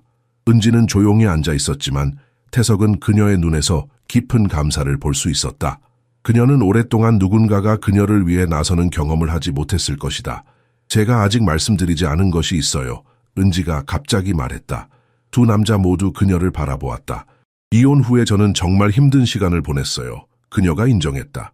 재정적으로 파산 상태였고 몇 달 동안은 다음 달 월세를 어떻게 낼지, 식료품을 어떻게 살지 몰랐어요. 그녀의 솔직함은 방 안의 공기를 변화시켰다. 상훈조차 그녀에게 더 주의 깊게 귀를 기울이기 시작했다. 정말 절박한 순간들이 있었어요. 그녀가 계속했다. 그녀의 목소리에는 감정이 가득했다. 하지만 저는 결코 부정직한 수단에 의지하지 않았어요. 저는 가능한 모든 일을 했어요. 편의점에서 야간 근무를 했고, 음식점에서 설거지를 했고, 대청소 아르바이트도 했어요. 점차 더 나은 추천서를 받을 수 있었고, 마침내 존경받는 가정에서 일할 수 있게 되었어요. 태석은 그녀의 얼굴에서 진정한 자존심을 볼 수 있었다. 그녀는 자신이 견뎌낸 것에 대해 부끄러워하지 않았다. 오히려 그것은 그녀를 강하게 만든 것이었다. 아이의 아버지는요? 상훈이 물었다. 그의 목소리에는 여전히 의심이 있었지만 이제는 진정한 호기심도 섞여 있었다. 은지는 잠시 배를 내려다보았다. 그는 제가 삶을 재건하려고 노력하는 동안 만난 사람이었어요. 제가 임신 사실을 알렸을 때 그는 아버지 역할을 맡고 싶지 않다고 분명히 했어요. 그래서 저는 혼자 이 아이를 키울 준비를 하고 있어요. 은지의 마지막 고백 후 방 안에 무거운 침묵이 내려앉았다. 태석은 그녀의 얼굴에서 눈을 떼지 못했다. 그녀의 이야기에는 진실성이 있었다. 그가 미술을 통해 알게 된 종류의 진실성이었다. 아무리 노력해도 위조할 수 없는 종류의 진정성. 상훈은 의자에 불편하게 앉아 있었다. 그는 은지를 압박하기 위해 왔지만 그녀의 솔직함에 분명히 당황한 상태였다. 그는 마지막 카드를 내밀었다. 좋아요. 솔직하게 인정해줘서 고맙습니다. 그가 말했다. 하지만 여전히 한 가지 문제가 있습니다. 당신은 인터뷰에서 이 모든 것을 왜 밝히지 않았나요? 이건 기본적인 정보입니다. 은지는 질문을 깊이 생각하는 듯했다. 그녀의 눈에 슬픔의 그림자가 지나갔다. 제가 모든 새로운 고용주에게 제 전 남편이 사기꾼이었고 제가 그를 고발했으며 혼자 아이를 키우고 있다는 사실을 말해야 한다고 생각하세요? 상훈은 대답하지 않았다. 저는 새 출발을 원했어요. 은지가 계속했다. 그리고 솔직히 말하면 많은 고용주들이 문제가 될 수 있는 사람을 피하죠. 특히 그들의 집에서 일할 사람을 고를 때는요. 저는 공정한 기회가 필요했어요. 그래서 인터뷰에서는 제 업무 능력과 직접 관련된 것만 말했어요. 태석은 갑자기 은지를 새로운 시각으로 바라보게 되었다. 그녀는 단순한 가사 도우미가 아니었다. 그녀는 인생의 가장 어려운 상황에서도 자신의 가치를 지킨 강인한 생존자였다. 그가 처음에 그녀의 침착함과 통제된 행동을 의심스럽게 여겼던 것이 이제는 엄청난 내면의 힘의 증거로 보였다. 상훈아, 태석이 친구를 향해 돌아섰다. 넌 패턴을 보고 있다고 했지. 하지만 넌 잘못된 패턴을 보고 있어. 상훈은 눈썹을 치켜 올렸다. 무슨 뜻이야? 넌 범죄자와 결혼했고 의심스러운 사업에 관여했고 복잡한 과거를 가진 여성을 보고 있지. 태석이 설명했다. 하지만 내가 보는 것은 사기꾼 남편을 발견했을 때 옳은 일을 한 여성이야. 파괴적인 결혼 관계에서 벗어날 용기를 가진 여성, 재정적 어려움에도 불구하고 정직하게 살기로 결심한 여성. 태석의 말은 방 안에 울려 퍼졌다. 은지의 눈에 눈물이 고였다. 그것은 태석이 그녀에게서 본 첫 번째 진정한 감정적 반응이었다. 게다가 태석이 계속했다. 그녀는 테스트를 통과했어. 기억해? 내 금고에서 1억 5천만 원을 꺼내 소파에 놓았을 때 그녀는 손도 대지 않았어. 상훈은 패배의 기색이 역력했다. 그는 서류들을 모으기 시작했다. 너의 집이야. 너의 결정이야. 난 그저 네가 후회하지 않기를 바랄 뿐이야. 후회하지 않을 거야. 태석이 확신에 찬 목소리로 말했다. 상훈이 떠난 후 태석과 은지는 거실에 홀로 남겨졌다. 은지는 여전히 테이블에 앉아 있었다. 그녀의 손은 이제 편안하게 배 위에 놓여 있었다. 죄송합니다. 태석이 진심으로 말했다. 당신이 이런 식으로 과거를 들춰내게 될 줄은 몰랐어요. 그건 불공평했어요. 은지는 미소를 지었다. 피곤하지만 진실한 미소였다. 괜찮아요, 사장님. 언젠가는 알게 되실 거였으니까요. 가장 필요한 순간에 저를 믿어주셔서 감사합니다. 그녀가 조용히 덧붙였다. 태석은 그녀의 손을 잡고 싶은 충동을 느꼈다. 하지만 그는 여전히 고용주였고 그녀는 그의 직원이었다. 그는 그 경계를 존중했다. 은지 씨, 그가 조심스럽게 물었다. 정말로 여기서 계속 일하고 싶으세요? 상훈이 또 방해할 수도 있어요. 은지는 잠시 고민하는 듯했다. 정말 여기서 일하고 싶어요. 하지만 그녀는 망설였다. 하지만 제가 여기 있는 것이 문제라면 이해할 수 있어요. 다른 일자리를 찾을 수 있으니까요. 태석은 단호하게 고개를 저었다. 절대 아니에요. 당신은 어디에도 가지 않아요. 근거 없는 의심 때문에 훌륭한 사람을 놓치고 싶지 않아요. 그 순간 은지의 배에서 작은 움직임이 일었다. 그녀는 놀라서 배에 손을 올렸다. 괜찮으세요? 태석이 걱정스럽게 물었다. 은지의 얼굴에 따뜻한 미소가 번졌다. 네, 아이가 발로 찼어요. 가끔 그래요. 특히 제가 안정을 느낄 때. 은지의 배에서 느껴진 작은 움직임은 방 안의 분위기를 완전히 바꿔놓았다. 태석은 그 순간이 얼마나 친밀하고 특별한지를 느꼈다. 그러나 그는 여전히 상훈이 남긴 서류들이 테이블 위에 놓여 있다는 것을 의식했다. 이것들을 볼까요? 그가 서류 더미를 가리키며 물었다. 은지는 잠시 긴장했지만 곧 고개를 끄덕였다. 네, 보세요. 제가 숨기는 것은 없어요. 태석은 서류들을 펼쳤다. 대부분은 그가 이미 알고 있는 정보였다. 은지의 이전 결혼 증명서, 이혼 서류, 그리고 도진의 법정 기록. 하지만 그중 한 서류가 그의 주의를 끌었다. 그것은 금융감독원에 제출된 공식 보고서였다. 이게 당신이 제출한 보고서인가요? 태석이 물었다. 네. 은지가 고개를 끄덕였다. 상훈 씨가 정말 철저하게 조사했네요. 태석은 보고서를 자세히 읽기 시작했다. 그것은 매우 상세하고 정확했다. 은지는 회사의 모든 불법적인 활동을 자세히 기록했다. 숫자, 날짜, 관련 인물들까지 모든 증거가 체계적으로 정리되어 있었다. 이건 매우 철저하군요. 태석이 감탄했다. 전문가가 작성한 것 같은데요. 은지의 눈에 자부심의 빛이 스쳐 지나갔다. 저는 서울대학교에서 회계학을 전공했어요. 졸업 후에 대형 회계법인에서 일했고요. 도진을 만나기 전까지는요. 태석은 놀랐다. 대형 회계법인이요. 그런데 어떻게? 은지는 쓴웃음을 지었다. 사랑이죠. 도진은 제 첫사랑이었어요. 그는 제게 더 많은 시간을 함께 보낼 수 있도록 그의 회사에서 일해보지 않겠냐고 제안했죠. 저는 순진하게 동의했어요. 그리고 점차 제 경력은 뒤로 밀려났어요. 태석은 그녀의 이야기에 깊이 공감했다. 인생이 얼마나 예상치 못한 방향으로 흘러갈 수 있는지 그는 잘 알고 있었다. 미수와의 사고 이후 그도 비슷한 방향 상실을 경험했다. 그럼 이건 뭔가요? 그가 또 다른 서류를 들어올리며 물었다. 그것은 정부 기관의 공식 감사였다. 은지는 그 서류를 보고 깜짝 놀랐다. 그건 저도 본 적이 없어요. 그녀는 조심스럽게 서류를 집어들었다. 아이건제 보고 이후 진행된 공식 조사의 결과네요. 태석은 은지의 얼굴을 주의 깊게 관찰했다. 그녀는 서류를 읽으며 점점 더 충격을 받는 것 같았다. 무슨 내용인가요? 그가 물었다. 도진은 생각보다 훨씬 더 큰 사기 조직의 일부였어요. 그녀가 속삭였다. 여기에는 고위 정치인들과 재벌 기업들의 이름도 있어요. 그들은 수십억 원의 자금을 세탁했고 태석은 그녀의 손이 떨리는 것을 보았다.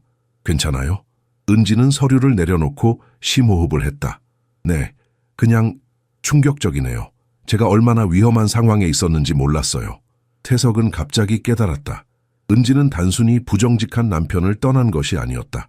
그녀는 자신의 목숨을 걸고 거대한 부패 조직에 맞서 싸웠던 것이다. 그리고 이제 그녀는 혼자 아이를 기다리며 이 모든 것을 견디고 있었다. 당신은 정말 용감하군요. 그가 진심으로 말했다. 은지는 손을 저었다. 용감한 게 아니에요. 그냥 옳은 일을 했을 뿐이에요. 그게 바로 용기죠. 태석이 말했다. 많은 사람들은 더 쉬운 길을 택했을 거예요. 침묵하고 아무것도 보지 않은 척하고 그냥 떠났을 거예요. 하지만 당신은 그러지 않았어요. 은지의 눈에 눈물이 맺혔다. 그녀는 재빨리 닦아내려 했지만 태석은 보았다. 이제 이해해요. 태석이 말했다. 당신이 왜 그렇게 경계심이 강하고 감정을 잘 드러내지 않는지. 당신은 너무 많은 것을 잃었어요. 은지는 조용히 고개를 끄덕였다. 새 직장에 올 때마다 저는 아무도 저를 의심하지 않기를 바랐어요. 그냥 새 출발을 하고 싶었어요. 앞으로는 그럴 거예요. 태석이 약속했다. 제가 보장할게요. 그는 상훈이 남긴 서류들을 모두 모아 한쪽으로 치웠다. 이것들은 이제 중요하지 않아요. 중요한 것은 지금부터예요. 태석이 서류들을 치우는 순간 현관 초인종이 다시 울렸다. 은지와 태석은 서로를 바라보았다. 두 사람의 얼굴에 같은 생각이 스쳤다. 상훈이 돌아왔나? 내가 나가볼게요. 태석이 말했다. 그는 거실을 가로질러 현관으로 향했다. 하지만 초인종을 누른 것은 상훈이 아니었다. 아파트 경비원이었다. 강 사장님, 죄송합니다만 박상훈 사장님께서 이 봉투를 전해달라고 하셨습니다. 경비원이 두꺼운 마닐라 봉투를 내밀었다. 태석은 인상을 찌푸렸다. 그가 직접 전하지 않고요. 급한 전화가 와서 먼저 가셔야 한다고 하셨습니다. 태석은 봉투를 받아들고 경비원에게 고개를 끄덕였다. 현관문을 닫은 후 그는 잠시 봉투를 들여다보았다. 무거웠고 무언가가 가득 차 있었다. 그는 한숨을 쉬며 거실로 돌아갔다. 은지는 여전히 테이블에 앉아 있었지만 그녀의 자세는 더 경계하는 듯했다. 무엇인가요? 그녀가 물었다. 상훈이 보냈어요. 태석이 봉투를 테이블에 올려놓으며 말했다. 아마도 당신에 대한 더 많은 증거겠죠. 은지의 눈에 불안감이 스쳤다. 열어보실 건가요? 태석은 잠시 고민했다. 한편으로는 상훈의 집요함에 짜증이 났다. 하지만 다른 한편으로는 그가 진정으로 알아야 할 무언가가 있다면 미수는 항상 그에게 모든 정보를 고려한 후에 결정을 내리라고 조언했었다. 네, 그가 결정했다. 함께 볼까요? 은지는 고개를 끄덕였다. 그녀의 얼굴에는 담대함이 서려 있었다. 숨길 것 없습니다. 태석은 봉투를 열고 내용물을 쏟아냈다. 사진들이 테이블 위로 흩어졌다. 사진들은 은지를 보여주고 있었다. 다양한 장소에서 다양한 사람들과 함께. 이게 뭐죠? 태석이 물었다. 은지는 사진들을 천천히 살펴보았다. 이건 제가 도진과 결혼했을 때의 사진들이에요. 첫 번째 사진은 은지가 고급 레스토랑에서 웃고 있는 모습이었다. 그녀의 옆에는 도진과 몇몇 잘 차려입은 사업가들이 있었다. 이 사람들은 누구죠? 태석이 물었다. 은지의 얼굴이 창백해졌다. 이 사람은 강원석이에요. 도진의 주요 투자자였죠. 그리고 이 사람은 정성민, 정치인이었어요.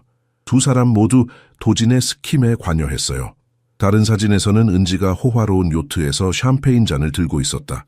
이건 그녀가 망설였다. 도진의 생일 파티였어요. 그는 항상 크게 축하하는 걸 좋아했죠. 태석은 사진들을 하나씩 살펴보았다. 그것들은 그녀가 묘사한 삶과는 매우 다른 삶을 보여주고 있었다. 고급스럽고 화려하고 부유한 삶. 당신은 이런 삶을 살았군요. 그가 마침내 말했다. 은지의 눈에 슬픔이 스쳤다.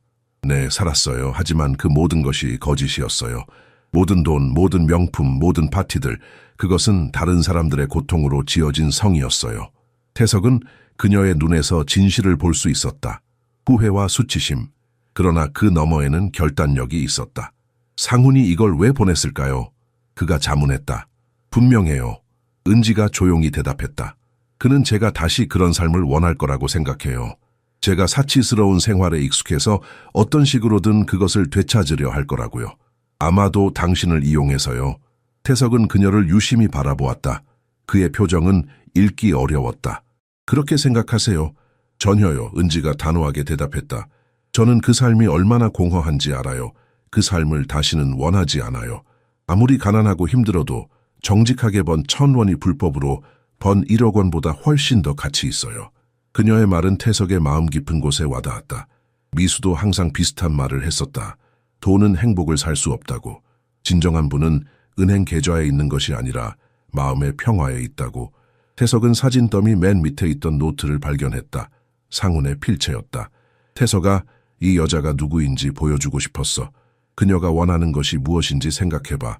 태석은 노트를 구겼다. 그것은 상훈의 마지막 필사적인 시도였다. 그리고 그것은 실패했다. 상훈은 당신을 전혀 모르는군요. 태석이 말했다. 그리고 나도 마찬가지였어요. 하지만 이제 알 것 같네요. 은지의 눈에 감사의 빛이 돌았다. 태석이 그녀를 믿어주는 것은 오랜 시간 동안 그녀가 경험하지 못한 감정이었다. 신뢰. 누군가가 그녀의 말을 듣고 진실을 보고 그녀를 있는 그대로 받아들이는 것. 그런 사진들이 더 있을 거예요. 은지가 조용히 말했다. 도진은 항상 모든 것을 기록하는 것을 좋아했어요. 그의 성공을 자랑하기 위해서였죠. 태석은 고개를 끄덕였다. 상관없어요. 당신의 과거는 당신이 누구인지 결정하지 않아요. 당신의 선택이 그것을 결정하죠. 그리고 당신은 옳은 선택을 했어요. 그는 결심한 듯 사진들을 모두 봉투에 다시 집어넣었다. 이제 이것들로 충분해요. 상훈이 더 이상 당신을 괴롭히지 않도록 할게요. 은지는 자리에서 일어났다. 그녀의 움직임은 여전히 임신으로 인해 조심스러웠지만 이제 그녀의 눈에는 새로운 결단력이 있었다. 제가 모든 것을 말하지는 않았어요. 그녀가 갑자기 말했다. 태석은 놀랐다. 무슨 뜻이죠? 이혼 후에 제가 얼마나 힘들었는지 말씀드렸지만 그녀는 깊게 숨을 들이쉬었다. 진실은 더 어두웠어요. 은지는 창밖을 바라보았다. 비가 그쳤고 서울의 스카이라인이 아침 햇살 아래 빛나고 있었다. 도진이 체포되고 회사가 문을 닫은 후 저는 모든 것을 잃었어요. 우리가 함께 살던 아파트, 차, 모든 재산이 압류되었죠. 하루아침에 저는 거리에 나앉게 되었어요. 태석은 그녀가 그런 어려움을 겪었다는 것을 상상하기 어려웠다. 그의 앞에 서 있는 품위 있고 자신감 있는 여성이 한때 그런 절망적인 상황에 있었다니. 친구들과 가족들은 어땠나요? 그가 물었다. 은지의 눈에 슬픔이 깃들었다. 그들 대부분은 등을 돌렸어요. 일부는 제가 도진의 활동을 알고 있었을 거라고 생각했고 다른 이들은 그저 스캔들에 연루되고 싶지 않았죠. 제 부모님은 몇 년 전에 돌아가셨고 저는 외동딸이라 형제도 없었어요. 그럼 어떻게 다시 일어서셨나요? 태석이 진심으로 궁금해했다. 바닥까지 떨어졌을 때 저는 선택해야 했어요. 은지가 말했다. 그녀의 목소리에는 강철 같은 결의가 있었다. 포기하거나 아니면 다시 시작하거나. 저는 작은 고시원에서 지내며 어떤 일이든 했어요. 편의점 야간 근무, 식당 설거지, 건물 청소. 그녀의 눈에 눈물이 고였지만 그녀는 당당하게 그것을 흘리게 두었다. 가장 어려웠던 건 모든 사람들이 제가 과거에 누구였는지 알고 있는 것 같았다는 거예요. 제 이름을 검색하면 도진의 사건이 나왔으니까요. 그래서 저는 제 중간 이름인 은지를 쓰기 시작했어요. 새 출발을 위해서였죠. 태석은 감동받았다. 그래서 윤은지가 아니라 윤서은지예요. 하지만 지난 2년 동안 저는 그냥 은지로 살아왔어요. 그녀는 자신의 배를 내려다보았다. 이 아이를 가졌을 때 저는 정말 두려웠어요. 하지만 동시에 이것은 진정한 새 출발의 기회처럼 느껴졌어요. 아이의 아버지가 책임을 지지 않겠다고 했을 때 저는 결심했어요. 제 아이는 정직과 존엄성 속에서 자랄 것이라고. 비록 우리가 부유하지 않더라도요. 태석은 그녀의 얼굴에서 강한 결의를 볼 수 있었다. 그는 미술을 잃은 후 자신이 얼마나 무너졌는지를 생각했다. 어떻게 그는 세상에 등을 돌리고 자신의 고통 속에 갇혀 지냈는지. 반면 은지는 모든 것을 잃고도 다시 일어서는 용기를 가졌다. 당신이 어떤 사람인지 이제 알 것 같아요. 태석이 말했다. 그리고 그건 제가 존경하는 사람이에요. 은지는 눈물을 닦았다. 감사합니다, 사장님. 태석이라고 불러주세요. 그가 부드럽게 말했다. 이제 우리는 단순한 고용주와 직원 이상이라고 생각해요. 그 순간 이상한 침묵이 두 사람 사이에 흘렀다. 그것은 불편한 침묵이 아니라 가능성으로 가득 찬 침묵이었다. 새로운 시작의 침묵. 은지가 마침내 그 침묵을 깼다. 이제 제가 청소를 마저 해야 할 것 같네요. 그녀가 미소 지으며 말했다. 태석은 웃음을 터뜨렸다. 진정한 오랫동안 하지 않았던 웃음이었다. 정말 청소에 대해 생각하고 있나요? 은지도 웃었다. 그녀의 웃음은 맑고 음악적이었다. 그게 제 일이니까요. 오늘은 쉬세요. 태석이 제안했다. 우리 둘 다 긴 아침을 보냈으니까요. 은지는 고개를 끄덕였다. 그럼 내일 뵐게요. 태석 씨. 그녀가 방을 나가기 위해 돌아섰을 때 태석은 갑자기 그녀를 부르고 싶은 충동을 느꼈다. 아직 할 말이 있는 것 같았다. 하지만 그는 참았다. 오늘은 충분했다. 내일은 새로운 날이 될 것이다. 은지가 떠난 후 태석은 거실 소파에 앉아 생각에 잠겼다. 햇빛이 커튼 사이로 비쳐들어와 바닥에 따뜻한 무늬를 만들었다. 이제 비가 완전히 그쳤고 맑은 하늘이 새로운 시작을 알리는 것 같았다. 그날 오후 태석은 결심했다. 그는 상훈에게 직접 전화를 걸었다. 무슨 일이야? 상훈의 목소리가 날카로웠다. 우리 만나서 얘기해야겠어. 태석이 단호하게 말했다. 오늘 저녁에 시간 돼? 2시간 후 그들은 강남의 조용한 고급 주점에서 만났다. 상훈은 이미 소주 한 병을 비우고 있었다. 그의 얼굴에는 지친 기색이 역력했다. 사진들 봤어? 상훈이 물었다. 태석은 고개를 끄덕였다. 봤어. 그리고 은지와 대화도 했어. 상우는 소주잔을 채우며 비웃었다. 그래서 내 말이 맞았지. 태석은 천천히 고개를 저었다. 아니, 네가 틀렸어. 그의 목소리는 조용했지만 확고했다. 은지는 그런 삶을 버렸어. 그녀는 정직하게 살기로 선택했어. 비록 그것이 가난과 고난을 의미한다 해도. 상우는 잔을 내려놓았다. 태석아, 네가 이렇게 순진할 줄은 몰랐어. 사람들은 쉽게 변하지 않아. 맞아, 사람들은 쉽게 변하지 않지. 태석이 동의했다.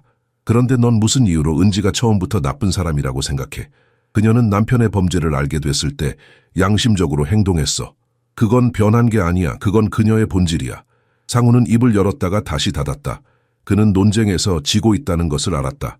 진짜 문제가 뭔지 말해봐. 상훈아. 태석이 친구의 눈을 똑바로 보며 말했다. 이건 은지에 관한 게 아니야, 그렇지? 이건 내 관한 거야.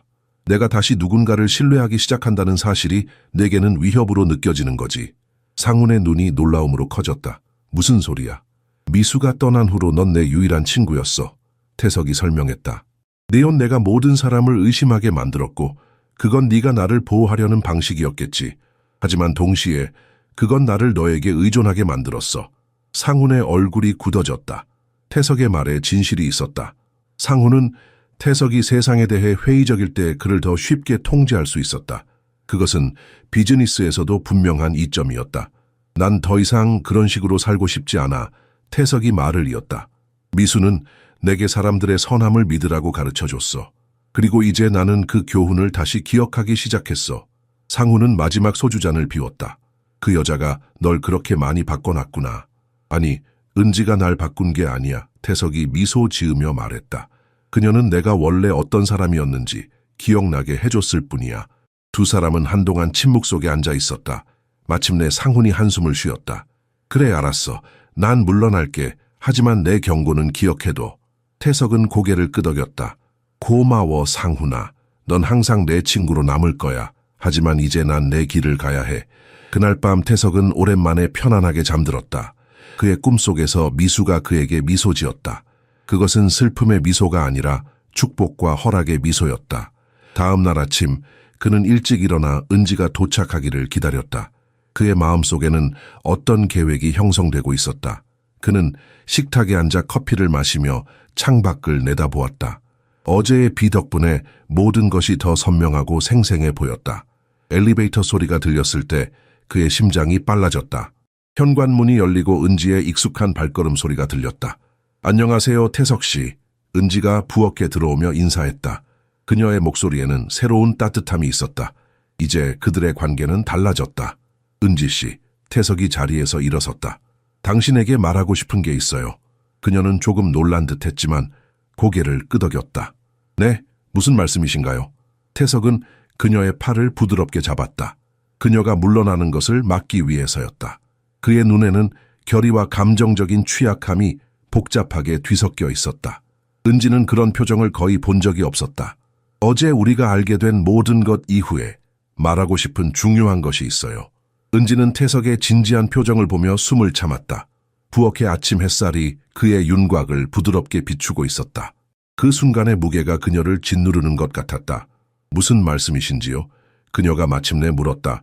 태석은 깊은 숨을 들이마셨다. 이 순간을 위해 밤새 준비해 왔지만 갑자기 모든 단어가 그의 머릿속에서 사라진 것 같았다. 그는 그저 진심을 말하기로 했다. 은지 씨, 당신이 여기 온 이후로 제 삶이 달라졌어요.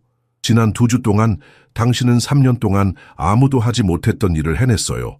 당신은 나에게 다시 사람들을 신뢰하는 법을 상기시켜 주었어요. 희망을 느끼게 해주었어요.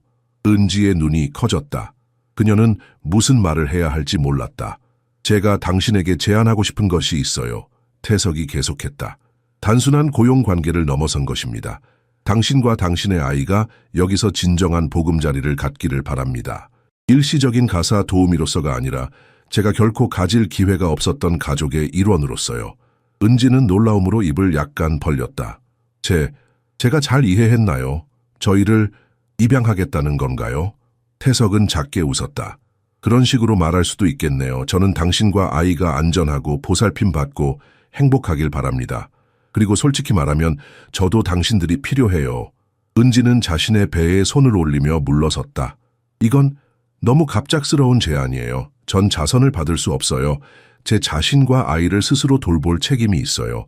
이건 자선이 아니에요. 태석이 부드럽게 말했다. 이건 상호 이익이 될 거예요. 당신은 당신과 아이에게 안정을 얻고 저는 다시 삶의 의미를 찾을 수 있어요. 이 집은 미수가 떠난 이후로 그저 빈 공간이었어요. 당신이 오기 전까지는요. 은지의 눈에 눈물이 고였다. 정말 그런 의미인가요? 아니면 다른 기대가 있으신지? 아니요. 태석이 재빨리 말했다. 저는 그저 당신과 아이가 안전하고 행복하길 원해요. 어떤 관계가 발전하게 되더라도 그건 천천히 자연스럽게 이루어져야 해요. 서두를 필요 없어요. 그는 그녀의 손을 조심스럽게 잡았다. 시간을 갖고 생각해봐요. 만약 동의하지 않는다면 완벽한 추천서와 새 출발을 위한 충분한 자원을 드릴게요. 압박하고 싶지 않아요. 은지는 태석의 얼굴을 자세히 살폈다. 그의 눈에는 진실만이 보였다. 그녀는 오랫동안 그런 종류의 진실을 보지 못했다. 생각해 볼게요. 그녀가 마침내 말했다. 며칠이 지났다. 은지는 태석의 제안을 깊이 생각했다. 그녀는 이 모든 것이 너무 좋아서 진실이 아닐까 두려웠다. 하지만 매일 태석은 그녀에 대한 존중과 관심을 보여주었다. 그는 서두르지 않았고 그저 그녀가 자신의 결정을 내리기를 기다렸다. 마침내 그녀는 결정을 내렸다. 몇 가지 조건이 있어요. 그녀가 태석에게 말했다. 첫째, 모든 것이 법적으로 명확해야 해요. 저는 제 독립성을 유지하고 싶어요. 둘째, 우리 관계는 천천히 자연스럽게 발전해야 해요. 셋째, 항상 정직해야 해요. 비밀이나 테스트는 없어요. 태석은 미소 지었다. 모두 동의합니다. 2년 후 강남의 고급 아파트는 완전히 다른 곳이 되었다. 한때 미수의 죽음 이후 정적이 감돌던 공간이 이제는 웃음소리와 삶으로 가득 차 있었다. 작은 여자아이가 거실을 뛰어다니며 깔깔 웃고 있었다. 그녀의 이름은 희망이었다. 은지가 그녀의 딸에게 지어준 이름이었다. 태석과 은지는 테라스에 앉아 차를 마시며 희망이 놀이터에서 뛰어노는 모습을 지켜보았다. 그들의 손가락이 서로 얽혀 있었다. 그들의 결혼 반지가 오후 햇살 아래 빛났다. 상상이나 했었나요? 은지가 미소 지으며 물었다. 태석은 고개를 저었다. 아니요, 전혀요. 하지만 이제는 다른 삶을 상상할 수 없어요. 그들의 사랑은 천천히 자연스럽게 자라났다. 신뢰와 상호 존중에 기반한 사랑. 그리고 매일 그들은 서로를 선택했다. 혈연으로 맺어진 가족이 아니라 선택으로 맺어진 가족. 미수의 사진은 여전히 태석의 침대 옆 탁자에 있었다. 하지만 이제 그것은 고통스러운 상기가 아니라 그가 한때 알았던 사랑에 대한 감사의 상징이었다. 그리고 그는 미수가 자신이 다시 행복해하는 것을 보고 기뻐할 것이라고 믿었다. 희망이가 테라스로 뛰어 올라왔다. 그녀의 작은 손에는 막 피어난 꽃이 들려 있었다. 아빠, 엄마, 예쁜 꽃이에요. 태석과 은지는 서로를 바라보았다. 그들의 눈에는 같은 생각이 담겨 있었다. 때로는 삶의 가장 아름다운 꽃들이 가장 예상치 못한 곳에서 피어난다는 것을.